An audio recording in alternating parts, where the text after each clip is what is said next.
24 ore su 24. Le notizie corrono più veloci sul web. News del mercato finanziario? Digita www.industriaefinanza.com, il primo quotidiano economico del Nord Italia. Notizie sul Veneto? www.lacronacadelveneto.com, e per Verona c'è www.lacronacadiverona.com. Guarda le ultime news sulle web TV di TG Italia, TV Veneto e tvverona.com. Collegati con il mondo. Connettiti con Industria e Finanza, la cronaca del Veneto e la cronacadiverona.com. Sul web l'informazione è in tempo reale.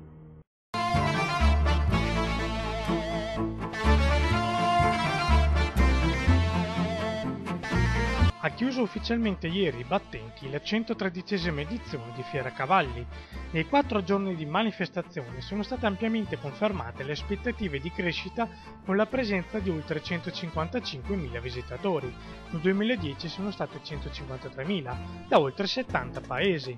In crescita anche il numero dei cavalli, pari a 3.000, le associazioni allevatoriali oltre 35, gli espositori più di 650 da 25 paesi, le delegazioni estere oltre 19 e più di 160 tra appuntamenti sportivi, concorsi e convegni. Da Fiera Cavalli sono emersi inoltre importanti segnali da parte dell'istituzione, da ASSI, da MIPAF, dal Ministero dell'Economia, ad AIA Italleva, alla Fieretrek, con una ritrovata attenzione al mondo allevatoriale e sportivo. Una grande affluenza è stata registrata anche al Gala d'Oro Celebration, dedicato ai 150 anni dell'Unità d'Italia, che ha visto la presenza del 4° Reggimento dei Carabinieri a cavallo, un progetto storico che garantirà all'Italia un gate intercontinentale collegato con una rete ad alta velocità. È stato presentato ieri a Venezia il master plan del nodo intermodale dell'aeroporto Marco Polo di Venezia. Si prospetta uno scenario da qui al 2030 con i passeggeri che dagli attuali 8,8 milioni saliranno a quasi 14 milioni. L'obiettivo è quello di avviare i cantieri dal 2015 e entro il 2020 arrivare alla realizzazione dei servizi di metro regionale in aeroporto. Alla presentazione è intervenuto anche il governatore del Veneto, Luca Zaia. Si pone come terzo scalo, terzo hub a livello nazionale. È un punto di riferimento per la mobilità e anche a livello europeo tra i 35 scali identificati. E si va oggi a parlare di un'intermodalità che per il cittadino significa la possibilità di muoversi su gomma, su ferro, su aria e su acqua con un unico punto di riferimento all'aeroporto. Penso che debba essere riconosciuto al Presidente Marchi e alla società Asave di aver interpretato appieno la mission che è stata affidata, ovvero quello di non essere solo aeroporto, di non occuparsi solo di aerei che volano, ma anche di dare un servizio al territorio. Il Veneto è in prima linea nell'aiuto alle popolazioni della Liguria. Sono 80 i volontari della protezione civile operativi nelle zone liguri colpite dall'alluvione, impegnati nello sgombero del fango, nella pulitura delle abitazioni e nel ripristino della viabilità. Oltre a loro, uno staff di tecnici dei settori ambiente e geologia sono stati mandati in aiuto già all'indomani dell'evento. Le problematiche della tutela del territorio e del dissesto idrogeologico restano di primaria attenzione anche tra la giunta della Regione Veneto. Non si può essere tra le prime economie del mondo, e parlo del Veneto, e avere un territorio che fa acqua da tutte le parti, è il caso di dirlo. Noi dobbiamo mettere in sicurezza il nostro territorio, pensare alle casse d'espansione, per salvare non solo le aziende e le famiglie, ma anche le vite dei cittadini.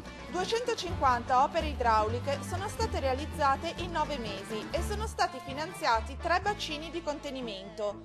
Ma per mettere in sicurezza tutta la regione e non solo le zone colpite dall'alluvione di un anno fa, occorrerebbe realizzarne un'altra decina, con una spesa stimabile tra i 2 e i 300 milioni di euro. Per trovare la cifra necessaria resta da valutare la proposta avanzata dall'opposizione: istituire una tassa di scopo per finanziare il piano di intervento. È stata presentata oggi la partnership tra MSC Crociere, l'aeroporto di Verona e il vettore Neos per il volo charter che ogni sabato collegherà Verona ad Abu Dhabi, permettendo ai passeggeri della compagnia crocieristica di raggiungere gli Emirati Arabi da tutta l'area dell'Italia nord-est. Grazie a questo accordo, più di 7.000 crocieristi potranno partire a bordo dell'elegante e moderna nave MSC Lirica, che fino a marzo del 2012 farà della capitale degli Emirati Arabi il proprio home port.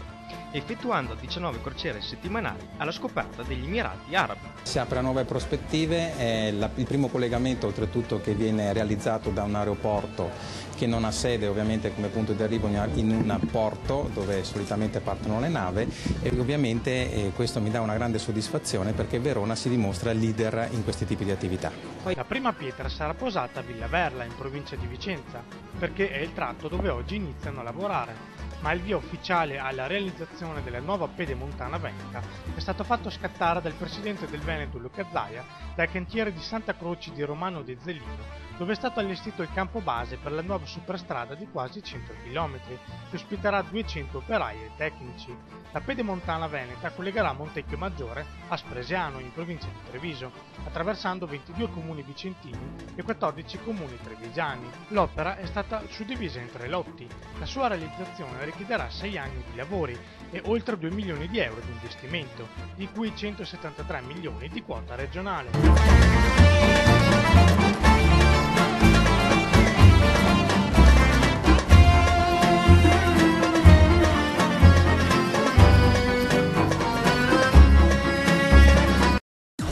Ore su 24, le notizie corrono più veloci sul web. News del mercato finanziario? Digita www.industriaefinanza.com, il primo quotidiano economico del nord Italia. Notizie sul Veneto? www.lacronacadelveneto.com, e per Verona c'è www.lacronacadiverona.com.